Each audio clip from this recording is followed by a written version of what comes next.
Leon Rose has some tasks ahead of him across these next few months. There are the looming free agencies of OG Anunoby and Isaiah Hartenstein. There's Jalen Brunson, now eligible for an extension at max money.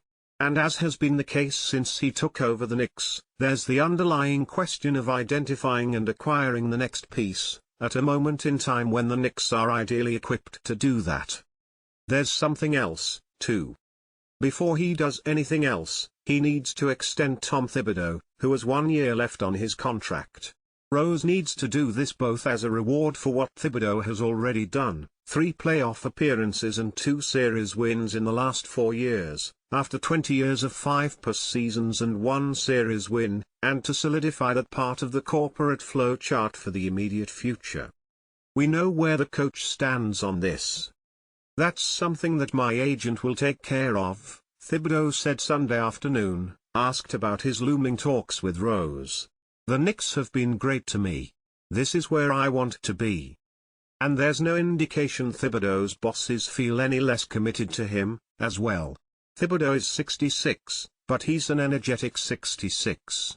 Adding 3 or 4 years to the one he has left will take him into his 70s.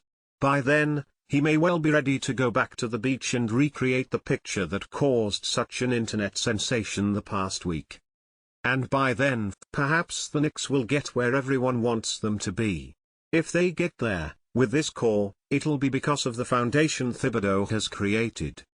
To me, what's crazy is the idea that there's even something resembling a debate about this subject, one longtime NBA insider told me Monday. I don't sense there's much of that internally. But you hear things about Tom, all the usual things, and you just want to scream, how'd things go under the previous dozen or so coaches? Look at the Lakers, man. Look at the Suns. Look at all these franchises desperate for real leadership. And with the Knicks you have players literally willing to run through a wall for their coach. In the NBA? In 2024? I mean, when do you see that? Ever? And there are people criticizing him? Really?